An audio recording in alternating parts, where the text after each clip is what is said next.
Hi hello ಎಲ್ಲರಿಗೂ ನಮಸ್ಕಾರ ರೀ. ಇವತ್ತು ನಮ್ಮ ಸ್ಕೂಲ್ ಒಳಗ್ರಿ ಶಾಲಾ ಸಂಸತ್ತು ರಚನೆ ಅಂದ್ರೆ ಎಲೆಕ್ಷನ್ ಮಾಡ್ಲತ್ತಿದೇವ್ರಿ. ಎಲೆಕ್ಷನ್ ಇನ್ನ ಮುಂದ್ ಅದರಿ ವೋಟಿಂಗ್ ಮಾಡೋದು.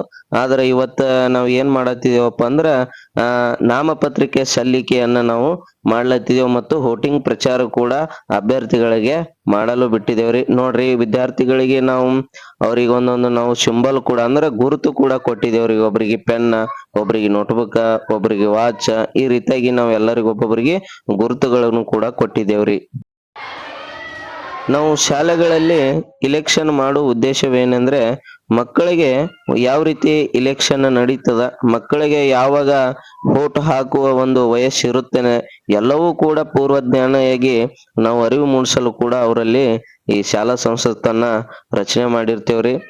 ಮತ್ತ ಮಕ್ಕಳಿಗೆ ಯಾವ ರೀತಿ ಒಬ್ಬ ಒಳ್ಳೆ ಉತ್ತಮ ನಾಯಕನನ್ನ ಆಯ್ಕೆ ಮಾಡಬೇಕು, ಯಾವ ರೀತಿ ಕೆಲಸವನ್ನ ಮಾಡಬೇಕು, ಮತ್ತ ಖಾತೆಗಳ ಇರ್ತಾವ ಖಾತೆಗಳ ಬಗ್ಗೆ ಮತ್ತ ಎಲ್ಲವೂ ಕೂಡ ಅವರಿಗೆ ಗೊತ್ತಾಗ್ಲಿ ಅಂತೇಳಿ ಎಲೆಕ್ಷನ್ ಹೊರಗಡೆ ಕೂಡ ಯಾವ ರೀತಿ ನಡೀತದಂತ ಅದೇ ರೀತಿಯಲ್ಲಿ ನಾವು ಶಾಲೆಯಲ್ಲಿ ಕೂಡ ನಡೆಸ್ತಾ ಇದ್ದೇವ್ರಿ. ನೋಡ್ರಿ ಹಂಗೆ 10ನೇ ತರಗತಿಯವರಿಗೂ ಕೂಡ ನಾವು GS ಅನ್ನ ನಿಂದ್ರಕೊಳ್ಳಿಕ್ಕೆ ಹೇಳಿದೇವ್ರಿ.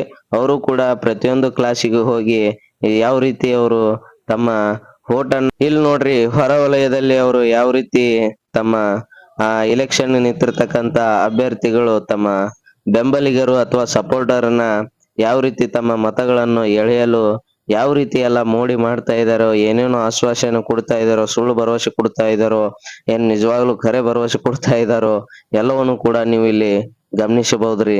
ಮಕ್ಕಳಲ್ಲಿ ಒಬ್ಬ ಉತ್ತಮ ಪ್ರಜೆ ಅಥವಾ ಉತ್ತಮ ನಾಯಕನ ಆಯ್ಕೆ ಮಾಡ್ಕೊಳ್ಳೋದು ಈಗಲಿಂದೇ ಮಕ್ಕಳು ಎಲ್ಲಾ ಕಲ್ತ್ರಪ್ಪ ಅಂದ್ರ ಮುಂದಿನ ದಿನಗಳಲ್ಲಿ ಮಕ್ಕಳಿಗೆ ಯಾವ ರೀತಿ ನಾಯಕನನ್ನ ಆರಿಸ್ತರಬೇಕು ತಮ್ಮ ಮತಕ್ಷೇತ್ರಕ್ಕೆ, ಯಾವ ರೀತಿ ತಮ್ಮ ಊರುಗಳಾಗಿರ್ಬೋದು, ಜಿಲ್ಲೆಗಳಾಗಿರ್ಬೋದು, ತಾಲೂಕುಗಳಾಗಿರ್ಬೋದು ಯಾವ ರೀತಿ ತಮ್ಮ ಅಭಿವೃದ್ಧಿಯನ್ನ ಕೆಲಸವನ್ನ ಮಾಡಿಕೊಳ್ಳಬೇಕನ್ನೋದು ಈಗಿಂದೇ ಪೂರ್ವಜ್ಞಾನಿಯಾಗಿ ಕಲ್ಕೊಂಡ್ರ ಮಕ್ಕಳು ಮುಂದಿನ ದಿನಗಳಲ್ಲಿ ಭವಿಷ್ಯದ ಒಳ್ಳೆ ಪ್ರಜೆಗಳಾಗಿ ಊರು ನಿರ್ಮಾಣ, ಜಿಲ್ಲೆ ನಿರ್ಮಾಣ, ರಾಜ್ಯ ನಿರ್ಮಾಣ, ದೇಶವನ್ನೇ ಕಟ್ಟುವಂತ ಮಾಡುವುದು ಇದರ ಇಲೆಕ್ಷನೆಯ ಒಂದು ಉದ್ದೇಶವಾಗಿದೆ ರೀ.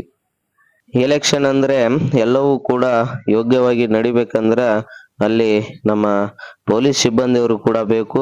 ನೋಡ್ರಿ ನಮ್ಮ ಸಂಸತ್ತಿನ ಒಂದು ಮುಖ್ಯ ಚುನಾವಣೆ ಅಧಿಕಾರಿಗಳ್ರಿ. ಇವತ್ತು ನಮ್ಮ ದೇಶದೊಳಗೆ ಯಾವುದೇ ಭಯಭೀತಿ ಇಲ್ಲದೆ ನಮ್ಮ ದೇಶದೊಳಗೆ ರಾಜ್ಯದೊಳಗೆ ಭಯ ಇಲ್ಲದೆ ತಿರುಗಾಡ್ತೇವೆ ಅಂದ್ರೆ ಅದಕ್ಕೆ ಕಾರಣ ರೀ ನಮ್ಮ ಯೋಧರು, ನಮ್ಮ ಸೈನಿಕರಿ. ಅವರು ಅಲ್ಲಿ ಗಡಿ ದೇಶದಲ್ಲಿ ಬಂದೂಕವನ್ನ ಹಿಡಿದು ನಿಂತಿದ್ದಕ್ಕೆ ನಾವಿಲ್ಲಿ ಎಷ್ಟು ಆರಾಮವಾಗಿ ಓಡ್ಕೊಂಡ ಇದ್ದೇವ್ರಿ.